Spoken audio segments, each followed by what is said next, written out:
तो मोदी के नाम पे वोट मत मांगो, जोगी के नाम पे वोट मत मांगो, वो अपनी जगह पे ठीक है, वो कुछ जो कुछ कर रहे हैं वो सही कर रहे हैं।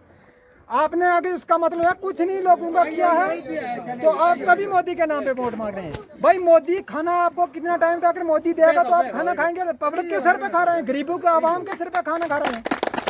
तो इसलिए मैं सभी के आगे विनती करता हूँ, जितने भी हमारे जो भी हैं छोटे बड़े सबसे रिक्वेस्ट करता हूँ कि हमारे नौजवान होनहार जो हमारे अजीज हैं डॉक्टर साहब हमारे नए ये मैदान में आए हैं, तो इनको एक अच्छी चुनौती देकर कामयाबी करें तो हमारे गरीबों का हल हो सकता है। अदरवाइज जब बड़े लोग क्या आते हैं, इन्होंने क्या किया पहले मैं बताता हूँ। जब वोट मांगने आते हैं तो गरीबों को बोलते हैं चाचा मामा ताया दादिया, है जब वोट मांग कर जीत जाते हैं तो खाना बड़े के घरों में मिलता है, अमीरों के घर में मिलता है, अमीरों के घर में बैठते हैं। ये मेरे साथ बात करें, हमारे साथ हुई है, इन्होंने किया है, अमीरों के घर में बैठते हैं जाकर। फिर क्या फिर गरीबों को क्या होता है, बोलते चल यार तू बाहर निकल जा। इस एमएलए की बात मैं सुनाता हूँ जो हमारा एमएलए जीता है, मैं इसका बात सुनाता हूँ। मेरा जब बचपन का हम उम्र किट्ठा यार दोस्त था, हमने बचपन किट्ठा गुजारा था, तो मैंने एक काम बताया इसको, छोटा सा काम था वो एमएलए का मामूली सा काम है, चलो इतना ज़्यादा लंबी बात लाने की ज़रूरत नहीं। लेकिन जब मैं घर में गया उसके बनी में, तो मुझे क्या कहने लगा, बोलने लगा राजेंद्र सिंह जी क्यों आए? मैंने कहा सर वो काम बताया था उस काम के लिए आया हूँ। तो कहने क्या लगा, बोला ये काम मैंने और मेरे बाप ने अपने घर के खुद किया, मैंने किसी एमएलए और किसी सरपंच को नहीं कहा है। तो मैंने उसको जवाब क्या दिया, मैं भी बात सुना, मैं भी एक राजपूत पुत्र था, मैंने उसको जवाब देकर आया हूँ, वहां पे जवाब दिया। मैंने कहा बात सुनो एमएलए साहब, आपके बुजुर्ग सेठ थे, पहले से सेठ थे, आप हैं सेठ, अभी भी सेठ हैं। आप काम क्या दरिया को आप बंद देकर ढक्का एक डैम बना सकते हैं, आप हम गरीब आदमी नहीं कर सकते हैं। लेकिन मेरा मकान टूट जाएगा, गिर जाएगा, आपने नहीं बना कर दिया, वो मैंने अपने बाप की जगह में बनाया है। ठीक है, मेरे बाप की बहुत जमीन है, मैं वहां पर बना लूंगा। मैं उठा और भागा, अपने जब बहुत बार फोन करता रहा, मैंने उसको नहीं कहा। तो इसलिए मैं ज़्यादा लेंथी ना करता हुआ जो हमारे कैंडिडेट हैं उन्हीं से निवेदन करूंगा, वही जो कुछ आपको बताना होगा बताएंगे। बाकी मुझे बहुत दिखाई दे रहे हैं आदमी, लेकिन टाइम की वजह से मैं किसी को दावत नहीं देता हूँ। खाली जब आशीर्वाद दो देवी हो आप। हाँ। पहले तो यहाँ पे आए मेरे बुजुर्ग, मेरे बड़े भाई, मेरे हम उम्र, मेरी बहनें, सबको मेरा नमस्कार और बहुत बहुत शुक्रिया जिन्होंने मेरे को इस तरीके से मेरा स्वागत किया और मेरे को आने का मौका दिया। देखो मुश्किलें बड़ी हैं, परेशानी बड़ी ज़्यादा है, हम जानते हैं। हमारे गांव में कुछ भी नहीं हुआ, आपके गांव में कोई डेवलपमेंट भी नहीं हुई, लेकिन ये बाजा फिर भी बजा रहे हैं आपके पीछे, इनका ढोल फिर भी बज रहा है। पता नहीं बजा क्यों रहे हैं, मुझे समझ नहीं आती है इनकी। ये बजा रहे हैं पहली तारीख से बाद, उसके बाद फिर नहीं दिखाई देंगे। बाजा बजाने के लिए भी कुछ करतूत होनी चाहिए, कुछ किया हो तभी बाजा बजता है। जब किया नहीं हो तो वो जो बाजा बजता है ना, फिर जनता उनका बाजा ऐसे ही बजा देती है। अब इनका टाइम आ गया है, कि जब जनता इनका एकदम से टोटली बाजा बजा देगी, फिर जिंदगी में ये बाजा बजाने के लायक ही नहीं रहेंगे। हमारा इलाका आपका रोल का, ये डंडी घुटू डोल का सबसे पिछड़ा हुआ इलाका है। एक रोड आया है जिसकी ये छातियां कूटते हैं, हमने दिया, इन्होंने नहीं दिया, ये मास्टर लालचंद जी का दिया हुआ रोड है। अगर इनमें इतना दम है ना, ये एक बार स्टेज पे खड़े होके बोलते हैं जी कि ये रोड मास्टर लालचंद जी ने नहीं दिया है, इतना एक बार हिम्मत से दम से बोल दो कि ये रोड जो है मास्टर लालचंद जी ने नहीं दिया है, ये जीवन लाल जी ने दिया है। इतना दम है तो एक बार स्टेज पे बोल दो, मैं मान जाऊंगा आप में इतना दम है। बोलने कैसे, दिया हो तो बोले ना, नहीं बोल सकते ये लोग। आपके यहाँ एक रोल का में हाई सेकेंडरी आई है, उसका रिजल्ट क्या आया है? 0% रिजल्ट आज तक हिंदुस्तान में कहीं नहीं आया, आपके रोल का पंचायत में आया। रोल का की हाई सेकेंडरी में 0% रिजल्ट आया है, सबसे बड़ी शर्म की बात है। और ये रिजल्ट इस वजह से नहीं आया कि मास्टर पढ़ाते नहीं थे, ये इस वजह से है कि स्टाफ ही नहीं था आपके स्कूल में। स्टाफ की वजह से हुआ। स्टाफ होता तो शायद बच्चों का रिजल्ट 0% नहीं आता। अब ये लोग कहते हैं कि हाँ कि गवर्नमेंट स्कूल के बच्चे नालायक होते हैं, वो पढ़ने में लायक नहीं होते, इसलिए क्या बात है यार। गवर्नमेंट स्कूलों से ही पढ़ के बच्चे डॉक्टर बने हैं, हमारे ढग्गर से जज बने हैं, हमारे केएस किया है उन्होंने, इंजीनियर बने हैं। कई लोग हैं जो गवर्नमेंट स्कूलों से पढ़ के बड़े बड़े मुकामों में पहुंचे हैं, क्यों नहीं पढ़ सकते? लेकिन स्टाफ तो मिले, टीचर तो मिले। आपके यहाँ एक आयुर्वेदिक डिस्पेंसरी है, पिछले 3 साल से वहां डॉक्टर नहीं है, नहीं है ना? बिल्कुल नहीं है। 3 साल से डॉक्टर ही नहीं आया। किसने देना था? आप लोगों ने देना था क्या? जिनका काम था वो कहाँ थे? सोए थे टाइट होके, होश ही नहीं, पता ही नहीं गांव में क्या हो रहा है। कभी गांव का चक्कर लगाया हो, कभी हाल देखा हो तो पता करें तो पता चले ना। स्कूलों में टीचर नहीं है, हॉस्पिटलों में डॉक्टर नहीं है, हाई सेकेंडरियों के रिजल्ट 0% आ रहे हैं। ये खंबा एक और मिल गया, ये देखो एक और मिल गया। मैं पूरे पंचायत में ढूंढ रहा हूँ, पूरी बनी कॉन्स्टिट्यूंसी में ये डंडे ढूंढ रहा हूँ। यही डंडे इनका बेड़ा करके करेंगे। इधर भी है लड़का, ये डेवलपमेंट है। लेकिन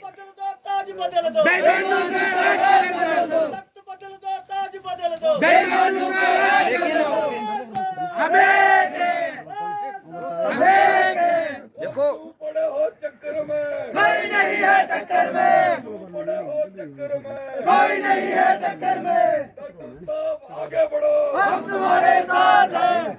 देखो बात ऐसी है, अब वक्त आ गया है, अब वक्त आ गया है कि बनी की सियासत को बदला जाए। क्योंकि आज तक हम लोगों ने पार्टी के नाम पे वोट दिए हैं, बिल्कुल दिए हैं। ये जो लीडर बने हैं, ये जो जीते हैं, XMLA जीवन लाल जी, ये बोलते हैं कुछ नए कैंडिडेट आ रहे हैं इलेक्शन लड़ने के लिए, जिन्होंने सरपंची और पंची, कभी सरपंची की इलेक्शन नहीं लड़ी, कभी मेंबरों की नहीं लड़ी। मुझे ये बता दें इन्होंने कितनी सरपंची की और मेंबरी की इलेक्शन लड़ी है? ये कौन सी पंचायत के सरपंच और मेंबर थे? एक बार मुझे बता दें। ये तो भला हो मोदी साहब का कि जो इनको जिता गए।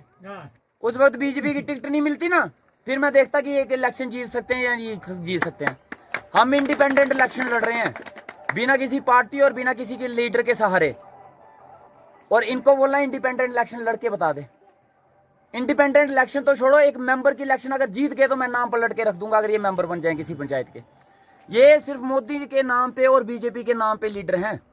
जिस दिन मोदी साहब का और बीजेपी का झंडा इनके पीछे से हट जाए ना, ये 500 वोट लेने की औकात नहीं रखते हैं ये लोग। ये तो पार्टी के नाम पे और मोदी के नाम पे वोट ले रहे हैं, मोदी के नाम पे भीख मांग रहे हैं। कब तक भीख मांगोगे? खुद किया हो तो अपने नाम पे कुछ मांगे ना। खुद किया नहीं है इसलिए पार्टी के नाम पे भीख मांगते हैं। अपनी करतूतें कुछ नहीं है, अपने काम कुछ नहीं है। अपने काम ये हैं, टेंडर जो निकले, जो वर्क ऑर्डर हुए, वो अगर इनके वर्करों को नहीं मिले तो वो काम ही रुकवा दिए। काम इनके ये हैं कि जो इनके आदमी को या इनको पसंद नहीं आया, उसकी पुलिस में कंप्लेन करवा दी। जोड़े माता में, माता के दरबार में नवरात्रों में लोगों ने ट्रांसफार्म के लिए बोला तो उनके साथ उनको बोलने लगे शिलें जला के काम चला लो। ये तो हालत है, ये हालत है। और मजबूरी में जोड़ा माता की कमेटी के लोग सड़क पे उतर के, बनी में उतर के, इनके मुर्दाबाद के राशन का, उनको बोलते हैं जोड़े माता कमेटी वालों को स्टोर से राशन नहीं देना है। वाह जी वाह। लोग दान करते हैं, लोग राशन देते हैं। इन्होंने राशन बंद करवाया, इन्होंने राशन बंद करवाया। और उस कमेटी में जो काम करते थे गवर्नमेंट एम्प्लॉय, जो गवर्नमेंट एम्प्लॉय दिन रात अपनी सेवा देते थे, फ्री में सेवा देते थे, उनको खाना खिलवाते थे, जूठे बर्तन मांजते थे, उनकी लिस्ट निकलवा के उनके दफ्तरों से उनको धमकियां दिलवाने शुरू कर दी। उनकी एक्सप्लेनेशन निकलवाई इन लोगों ने। ये काम है इनके। हमें याद है जनाब, हम सब जानते हैं आपकी करतूतें, हमें सब पता है। मेरे साथ तो जो किया सो किया, आपने बख्शा ही कोई नहीं। और पावर इतनी इनकी थी, इतनी बड़ी पावर थी, मैं आपको बताता हूँ ये क्या अपनी पावर के कहाँ यूज करते थे। अगर ट्रांसफार्मर जल जाता था तो ये लाइनमैन को फोन करते थे ट्रांसफार्मर देना। एक्शन कौन करने की औकात थी इनकी? लाइनमैन बनी के लाइनमैन को फोन करना कि हाँ ट्रांसफर। और लाइनमैन कहाँ से लाएगा भाई? एक्शन को फोन करो। हाँ, एक्शन को फोन तब करेंगे एक्शन इनका फोन उठा, एक्शन इनका फोन ही नहीं उठाता। इनके पार्टी के लोग इनको नहीं जानते। ये पता नहीं कैसे हवा में इनको टिकट दे दी, क्यों दे दी, मुझे वो भी समझ नहीं आई। पार्टी ने कौन सा कोहिनूर का हीरा समझ के रखा है इनको कि ये पता नहीं कौन सा कोहिनूर का हीरा है, इसको टिकट दो। लेकिन दिख जाएगा, पार्टी को भी दिख जाएगा और लोगों को भी दिख जाएगी कि ये क्या है। अब मौका आपके हाथ में है। जितनी भी पार्टियां हैं बनी में, अब इन सबको एक चीज दिखानी है। शाम के 8 नहीं बजने देते ये लोग। बस देशभक्ति निकल जाती है 8 बजे के बाद, और आज सुबह 8 बजे के बाद देशभक्ति जागती है। फिर या खुद की हालत पता नहीं और दूसरों को सर्टिफिकेट बांटते हैं ये लोग। इस वक्त आ गया है, मुंह तोड़ जवाब देंगे इनको। और काम जो है ना, इस बार काम हाथ फैला के नहीं लेंगे, डंडे के जोर पे लेंगे, गला पकड़ के लेंगे काम। देखेंगे काम कैसे नहीं होते हैं, बिल्कुल होते हैं काम। डॉक्टर काम साहब करवाने आगे बढ़ो, डॉक्टर साहब आगे बढ़ो, देखो काम सारे होते हैं, काम सारे होते हैं, लेकिन काम करवाने वाले को दम होना चाहिए उसमें। क्यों नहीं होते काम? क्या बात है एसडीएम नहीं माने, डीसी नहीं माने, ये भी कोई बात है? बड़े हमारे मास्टर लालचंद जी रहे, वो हारते थे तब भी, ये जीतने के बाद भी नहीं करवा सके। इसलिए अब हमने काम करवाना है डंडे के जोर पे, देखेंगे कौन काम नहीं होता। और ये भी मेरा आपका वादा रहा। आपको लगता है कि जीतने के बाद लोग यहाँ नहीं आते? जीतने के बाद आपके लोगों के बीच में दरबार लगाया जाएगा, और उस दरबार में एसडीएम भी आएगा, तहसीलदार भी आएगा, बीएमओ भी आएगा, जेडएमओ भी आएगा, जितने सारे दफ्तरों के बड़े बड़े अफसर हैं आपके बीच में आएंगे, और मौके पे आपकी प्रॉब्लमें सुनी जाएगी और मौके पे उसका हल किया जाएगा। ये मेरा आपसे वादा रहा। आप लोगों को अब इस चीज की शिकायत नहीं आएगी कि हमारी सुनवाई नहीं होती है, मेरा वो आदमी काम नहीं सुनता है, मेरे तहसीलदार काम नहीं करता है, एसडीएम काम, सब काम होंगे। काम करवाने की जांच है, हमें हाथ जोड़ के भी काम करवा सकते हैं और गला पकड़ के भी करवा सकते हैं, दोनों तरीके आते हैं। ठीक है, और फैसला आप लोगों ने करना है कि आपको कौन सा कैंडिडेट देखना है। हाँ, एक और आदमी घूम रहा है बाल्टी लेके, इधर मैंने पोस्टर भी देखा उसका कहीं लगा, बाल्टी वाला, जिसकी खुद की बाल्टी खाली है वो आपको क्या देगा? जिसका भांडा ही खाली है उसने देना क्या आपको? और वो बाल्टी और फूल एक ही है, उसकी बाल्टी के बीच में फूल ही पड़ा हुआ है। बाल्टी में वोट डालोगे वो फूल को ही जाएगा। वो बीजेपी की पार्टी है, गुलाम नबी आजाद ने वो पार्टी बीजेपी को जिताने के लिए बनाई थी। पिछली बार भी उसने कैंडिडेट खड़ा किया था बीजेपी के जिताने के लिए, ताकि भी वो बीजेपी जीत जाए। आज उनके गुलाम नबी आजाद भी उनके प्रचार के लिए नहीं आ रहे हैं, वो खुद भी नहीं आ रहे हैं, वो खुद ही घूम रहे हैं अकेले। उनका ना कोई खसम है, ना कोई खुदा है, वो अकेले ही चल रहे हैं। कोई पता नहीं है कहाँ से आए हैं, कहाँ जाएंगे, कोई पता नहीं है। मकसद उनका भी एक ही है कि फुल को जिताना है, सारा जोर फुल पे लग रहा है जिताने के लिए। इसलिए अपना वोट बेकार नहीं करना है। सोच समझ के इस वर्ष सियासत नहीं होगी, इस वर्ष लड़ाई होगी, और हम लड़ाई लड़ेंगे ईमानदारी से, आपके हक के लिए, इंसाफ के लिए, आपके डेवलपमेंट के लिए, आपके बच्चों के लिए, और पहाड़ी एसटी स्टेटस के लिए हम लड़ाई लड़ेंगे।